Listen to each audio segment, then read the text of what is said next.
ఓం నమ శివాయ శ్రీమాత్రి నమ. మిత్రులకి శ్రేయోభిలాషులకి అలాగే నన్ను ఇంతగా ఆదరిస్తున్న యూట్యూబ్ ప్రేక్షకులందరికీ కూడా పేరు పేరు ధన్యవాదాలు.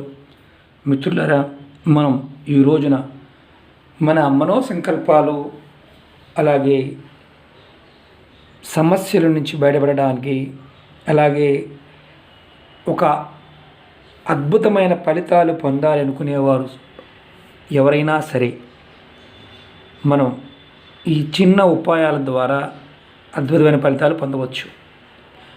మనకి రాబోయే 2 రోజుల్లో శుక్రవారం నాడు మహాశివరాత్రి వస్తుంది.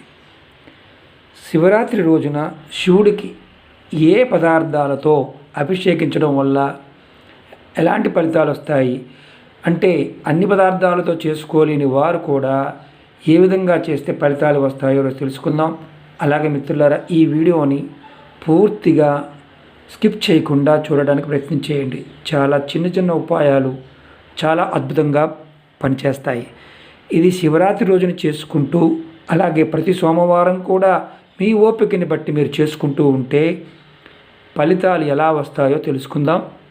మీ ముందు నేను ఆరాధించే ఇంట్లో పూజ చేసుకునే శివలింగం చూపిస్తున్నాను. ఇది ఇంట్లోనూ చేసుకోవచ్చు, అలాగే శివాలయంలో కూడా చేసుకోవచ్చు. మనం గుర్తుంచుకోండి, ఇవి మన పూర్వీకులు మనకిచ్చిన అద్భుతమైన వరాలు. అన్ని పదార్థాలతోనూ చేసుకోవచ్చు, ఒక పదార్థంతో కూడా చేసుకోవచ్చు. ఎలాంటి ఫలితాలు వస్తాయో మనకు తెలుసుకుందాం. నేచర్లో ఉండే శక్తిని మనం దైవారాధనకు ఉపయోగించడం వల్ల కలిగే ఫలితాలని ఇప్పుడు తెలుసుకుందాం. ఓం నమ శివాయ. మిత్రులారా, శివరాత్రి రాబోతుంది 21వ తారీఖు నాడు. మహాశివరాత్రి చాలా అద్భుతమైన రోజు. మహాశివరాత్రి రోజున ఎవరైతే శివుణ్ణి భక్తి శక్తులతో పూజిస్తారో వారి యొక్క మనోసంకల్పాలు పూర్తవుతాయి. సమస్యల నుంచి కూడా బయటపడతాం. శివరాత్రి రోజున శివునికి ఏ ఏ వస్తువులతో అభిషేకం చేయడం వల్ల మంచి ఫలితాలు కలుగుతాయో మనం తెలుసుకుందాం. మిత్రులారా, ఈ వీడియోని మీకు నచ్చినట్లయితే లైక్ చేయండి, నా ఛానల్ సబ్స్క్రైబ్ చేసుకోండి, పక్కనే ఉన్న గంట సింబల్ని యాక్టివేట్ చేసుకోండి, 10 మంది మిత్రులకు షేర్ చేయండి. ఎంతమందికి షేర్ చేయగలరు అంతమంది షేర్ చేయండి. ఎందుకంటే ఈ ఉపాయం పదార్థం ఆ శక్తి ఎప్పుడు వాడుకుంటే ఫలితాలు వస్తాయో తెలుసుకుంటూ అలాగే శివరాత్రి రోజు చేస్తే వచ్చే ఫలితాలు కూడా తెలుసుకుందాం. ఒక విషయం గుర్తుపెట్టుకోండి, శివలింగానికి అభిషేకం చేస్తున్నప్పుడు మొట్టమొదటిగా మనం నీళ్ళతో అభిషేకం చేసుకోవాలి. నీళ్ళని స్టీల్ డబ్బాల్లో కానీ స్టీల్లో కానీ ప్లాస్టిక్ డబ్బాలతో శివుడికి అభిషేకం చేయకూడదు. కాపర్ కానీ పంచలోహాలు కానీ వెండిది కానీ ఇలాంటి లోటా కానీ లేకపోతే పంచిపాత్ర అంటాం కదా, ఇలాంటి వాటితో కానీ తీసుకొని చేసుకోండి. ఎందుకంటే స్టీల్ పాత్రతో చేయకూడదు. దానివల్ల ఫలితాలు అంతగా రావు. మీకు ఏమున్నా లేకపోయినా, మీరు ఓపిక లేకపోయినా శివరాత్రి రోజున మాత్రం చక్కగా గంగాజలంతో అభిషేకం చేయండి. ఇదిగోండి, ఇలా షాపుల్లో దొరుకుతాయి బాటిల్స్. ఒరిజినల్ గంగాజలం మీరు షాపులో కొనుక్కొని చేసుకోవచ్చు. తీసుకొని స్వామివారికి కొద్దిగా చేయండి, ఎక్కువ కూడా కాదు. అలాగే నీళ్ళతో అభిషేకం చేసిన తర్వాత మీ ఇప్పుడు చెప్పబోయే వస్తువులతో అభిషేకం చేసుకోవాలి. మీరు గుర్తుంచుకోండి, నీళ్ళని రాగి చెంబులో కానీ ఇతర చెంబులో కానీ లేదా వెండి చెంబులో కానీ తీసుకుని మాత్రమే చేయడానికి ప్రయత్నించండి. చాలా ఇంపార్టెంట్ ఇది. శివాభిషేకం చేస్తున్నప్పుడు మీ మనసులో ఖచ్చితంగా మీరు నామస్మరణ ఓం నమ శివాయ ఓం నమ శివాయ అనే మంత్రం చదువుకుంటూ ఉండండి కంపల్సరీగా. ఎందుకంటే అది మీకు 1000 రెట్లు ఫలితాన్ని ఇస్తుంది.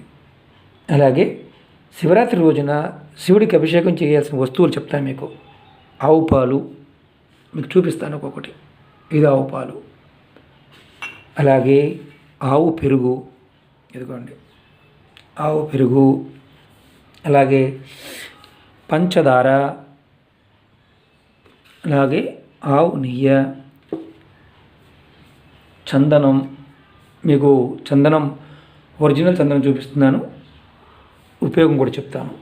అలాగే పర్ఫ్యూమ్స్ ఉంటాయి, జాస్మిన్ ఆయిల్ కావచ్చు, సంపెంగ నూనె కావచ్చు, చందనం ఆయిల్ కావచ్చు, దొరుకుతాయి. అలాగే గరక, చెరుకు రసం, గంగాజలం, కుంకుమ పువ్వు, ఇవన్నిటితో ఆరాధన చేస్తే ఫలితాలు ఎలా వస్తాయి, ఏ ఒక్కదాంతో ఆరాధన చేస్తే ఫలితాలు ఎలా వస్తాయి ఇప్పుడు తెలుసుకుందాం. ఈ వస్తువుల వల్ల కలిగే ఫలితాలన్నీ చెప్తాను. మీరు అలాగే తేనె. మిత్రులారా, మీకు ఎందుకంటే విశదీకరిస్తున్నానంటే ఏ ఒక్క పదార్థానికి ఉన్న నేచర్ శక్తిని మనం తెలుసుకున్నప్పుడు మనకు ఓపికని బట్టి చేసుకోవడం వల్ల ఫలితాలని పొందడానికి అవకాశాలు ఉంటాయి. భయపడి మాకండి. ఏంటంటే భగవంతుడికి మనం అంత చేయలేకపోయాం కదా అని అనుకోమాకండి. మనకి ఒక సామెత ఉంటుంది, కొండంత దేవుడికి కొండంత పత్రి పెట్టలేం కదా అని. గణపతి విషయంలో అంటే ఒక పువ్వు అయినా ఒక ఆకుతో చేసినా భగవంతుడు సంతృప్తి చెందుతాడు. విపరీతార్థాలు తీసుకొని భయపడిపోయి అమ్మో అంత ఖర్చు వద్దు అనుకోమాకండి. ఖర్చు లేకుండా మన పూర్వీకులు మనకు అద్భుతమైన విషయాలు చెప్పారు. అది మీకు నేను ఈ రోజున ప్రతిదీ కూడా ఎక్స్ప్లెయిన్ చేస్తాను. ఓపికగా వినండి. చాలా మంచి విషయాన్ని ఓపికగా వినండి. ఓపిక లేని వారు ఓం నమః శివాయ అనుకోండి వదిలేయండి. తేనెతో మనం శివుడికి అభిషేకం చేయడం వల్ల ధనప్రాప్తి, లక్ష్మీ కటాక్షం కలుగుతుంది. మీకు ధనప్రాప్తి కలగాలి, లక్ష్మీ కలగాలంటే ఇంట్లో ప్రతిరోజు చేసుకోవచ్చు, శివాలయంలో కూడా చేసుకోవచ్చు. అలాగే వాక్చాతుర్యం పెరుగుతుంది, సమాజంలో గౌరవం పెరుగుతుంది. తేనెతో అభిషేకం చేయడం వల్ల, శివుడికి అభిషేకం చేయడం వల్ల కలిగే అద్భుతమైన ఫలితం. మిత్రులారా చూడండి ఎంత అద్భుతమో. కొద్దిగా తేనెతో మనం ధనాన్ని కూడా పొందవచ్చు అనేది అర్థం. అలాగే మనం ఒక్కొక్క పదార్థంగా చెప్తున్నాం. ఆవు పాలు,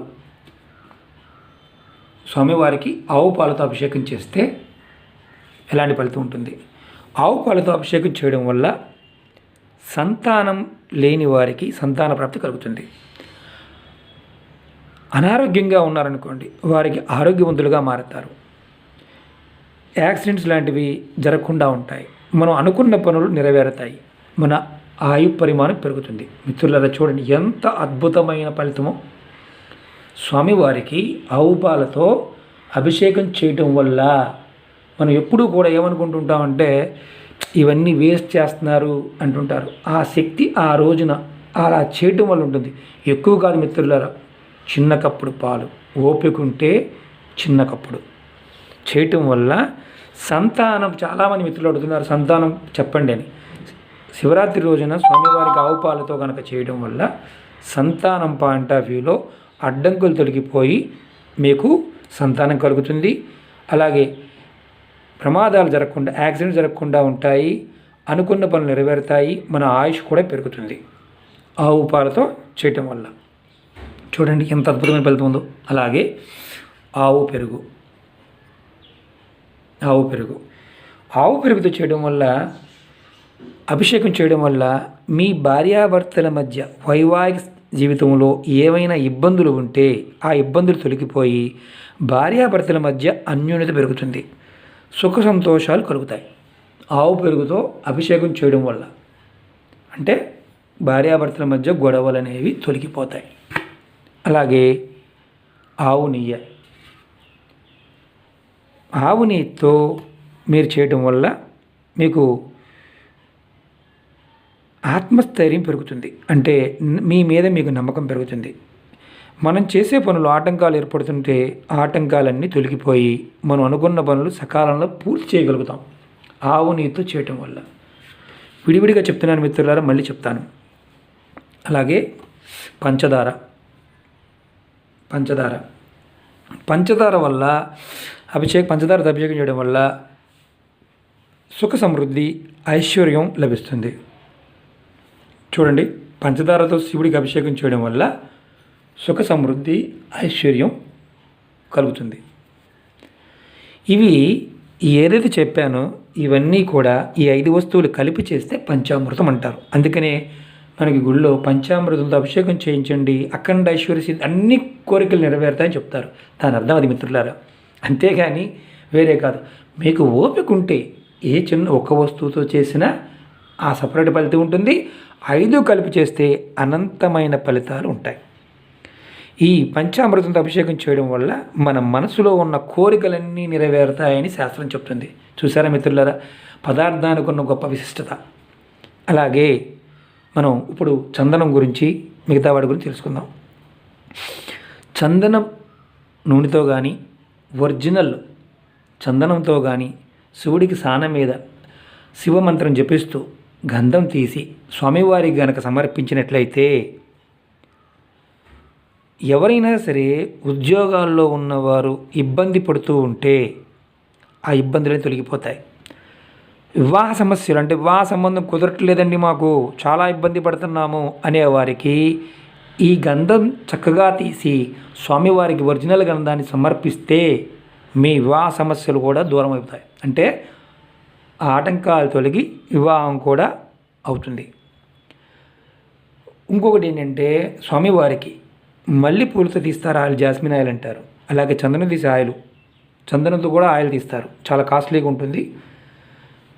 స్వామివారికి కనుక అభిషేకం చేస్తున్నప్పుడు మనం సమర్పించినట్లయితే ధన సంపాదన పెరిగి సుఖ సంతోషాలు వస్తాయి. చూడండి, పదార్థంలో ఉన్న గుణం స్వామికి సమర్పించడం వల్ల ఎలాంటి ఫలితాలు మనం ఆస్వాదించగలుగుతామో చూడండి.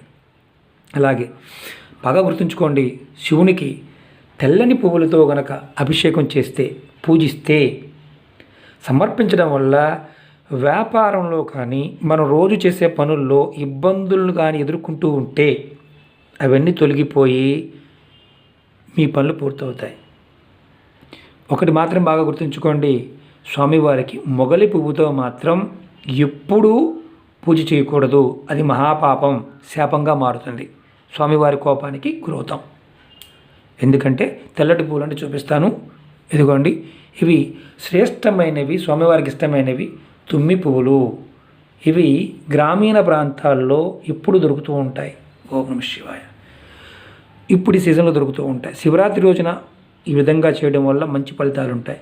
కలవలతోనూ తెల్లటి పువ్వులతోనూ. అలాగే మనకి శివాలయాల్లో పూజారులు ఉంటారు కదా, వారిని అడగండి, వారు చెప్తారు. చక్కగా వారితో మీకు వీలున్నప్పుడల్లా నెలలో ఒక్కసారైనా సరే శివాభిషేకం పంచామృతంతో చేయించుకోండి. మీ జీవితం ఆటోమేటిక్గా మారుతుంది. అలాగే ఇప్పుడు చెరుకు రసం గురించి తెలుసుకుందాం. నేను చెరుకు రసం మీకు చూపించలేను, ఎందుకంటే తీసుకురాలేదు. చెరుకు రసంతో కనుక అభిషేకం చేయడం వల్ల సంతానం లేని వారికి సంతాన ప్రాప్తి కలుగుతుంది. చూడండి ఎంత గొప్ప విషయమో. కుటుంబ సభ్యుల మధ్య ఏదైనా గొడవలు ఉంటే ఆ సమస్యలన్నీ తొలగిపోయి సైక్యత ఏర్పడుతుంది. చెరుకు రసంతో పూజ చేయడం వల్ల సంతానం లేని వారికి సంతానం కలుగుతుంది. అలాగే కుటుంబ సభ్యుల మధ్య గొడవలు ఉంటే తొలగిపోతాయి చెరుకు రసంతో. చూసారా ఎంత అద్భుతమైన ఫలితమో. అలాగే ఉమ్మెత్త పువ్వులతో స్వామివారికి చాలా శ్రేష్టమైన, అంటే పూజ చేస్తే చాలా శ్రేష్టం, ఇష్టమైనవి కూడా. శివరాత్రి రోజున కనుక శివుడికి ఉమ్మెత్త పువ్వులతో పూజ చేస్తే జన్మల పాపాలు తొలగిపోతాయి. మనం ఈ జన్మలో కాదు, ఎన్నో జన్మల్లో, మన పూర్వ జన్మల్లో ఉన్న పాపాలు కూడా తొలగిపోతాయి. మనం ఆల్రెడీ చెప్పుకున్నాం. చందనం అరకదీసి శివునికి సమర్పించడం వల్ల ఆర్థిక సమస్యలు తొలగిపోయి సమాజంలో మనకి ఏదైతే గౌరవం, ఎస్ఎస్ అంటాం, అలాగే మనకి అనారోగ్య సమస్యల నుంచి కూడా బయటపడిపోయి మంచి ఆరోగ్యం కలుగుతుంది. అన్నిటికంటే ఇంకొక చిన్న విషయం చెప్తాను. గంగాజలం అంటే నీరు, శుద్ధమైన నీరుతో స్వామివారికి అభిషేకం చేస్తే మోక్ష ప్రాప్తి కలుగుతుంది. చూసారా, మనం మోక్షం కోసం తపస్సు చేస్తాం. శివుడికి గంగాజలంతో అభిషేకం చేయడం వల్ల మోక్షం కలుగుతుంది, మోక్ష ప్రాప్తి కలుగుతుంది. అలాగే కుంకుమ పువ్వు చూడండి, మీకు చూపించడానికి చెప్తున్నాను. కుంకుమ పువ్వు స్వామివారికి సమర్పించడం వల్ల దాంపత్య జీవితం సంతోషంగా సాగుతుంది.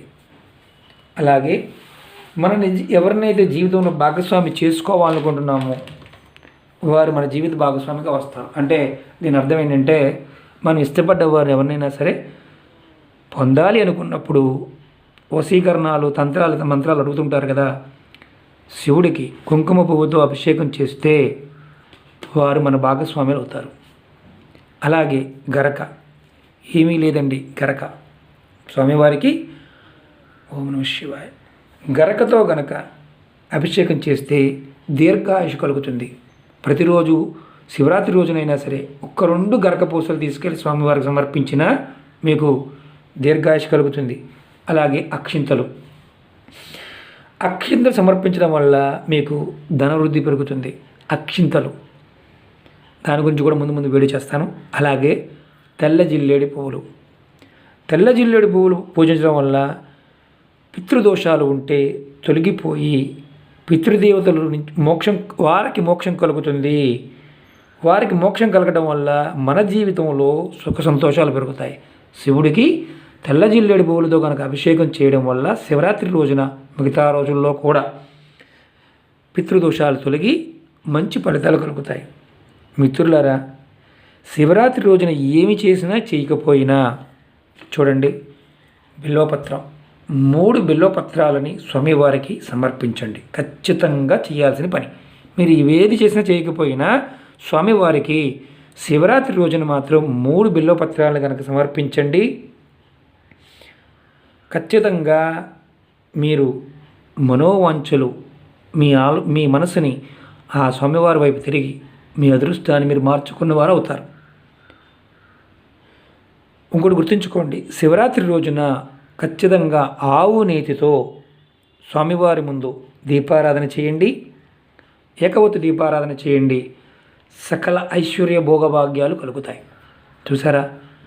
ఓం నమ శివాయ. స్వామివారికి మనం ప్రతి పదార్థంలో ఉన్న శక్తిని మనం తెలుసుకుని చేయటం వల్ల ఫలితాలని ఇంకొంచెం తొందరగా మనం పొందుతాము. మిత్రులారా, మీరందరూ కూడా ఈ శివరాత్రి రోజున స్వామివారికి మీ ఇంట్లో కానీ దేవాలయంలో కానీ చేసుకొని మంచి ఫలితాలు ఆరోగ్య అష్టైశ్వర్యాలు పొందాలని కోరుకుంటూ ఆ పరాదేవత మీ అందరికీ ఎల్లవేళలా మనసా వాచ నేను కోరుకుంటున్నాను. ఆ పరాదేవతని మీ అందరికీ అష్టైశ్వర్య భోగభాగ్యాలు కలిగించాలని కోరుకుంటున్నాను. అలాగే మిత్రులారా, గుర్తుంచుకోండి, నిత్యం మీరు మీ ఇష్టదైవాన్ని స్మరిస్తూ ఉండండి. ఖచ్చితమైన ఫలితాలు వస్తాయి. ఇవన్నీ కూడా మన పూర్వీకులు మనకి చెప్పడం జరిగింది. అందుకనే మన పూర్వీకులు ప్రకృతిని ఆరాధించమని చెప్పేవారు. అంత శక్తి ప్రతి పదార్థంలో ఉంది కాబట్టే మనం ప్రతి పదార్థాన్ని భగవత్ స్వరూపంగా చూస్తున్నాం, భగవంతుడిగా భావిస్తున్నాం. మీరు ప్రతిదాన్ని తప్పుగా మాత్రం చూడమాకండి. ఎందుకంటే మన పూర్వీకులు మనకి అందుట్లో ఉన్న శక్తులని వివరంగా చెప్పారు. మనం రోజు మర్చిపోతున్నాం. కాబట్టి ఈరోజు నా చిన్న ఆలోచన మీకు గుర్తు చేద్దామని, శివరాత్రి రోజున శివుడికి ఈ విధంగా చేయడం వల్ల అన్ని కోరికలు సమస్త ఐశ్వర్యాలు కలుగుతాయి. మిత్రులారా, ఈ వీడియో నచ్చినట్లయితే లైక్ చేయండి, నా ఛానల్ సబ్స్క్రైబ్ చేసుకోండి, గంట సింబల్ని యాక్టివేట్ చేసుకోండి, 10 మంది మిత్రులకి తెలియచేయండి. అద్భుతమైన ఫలితాలు పొందండి. ఓం నమ శివాయ. శ్రీమాత్రే నమః. ఓం నమ శివాయ.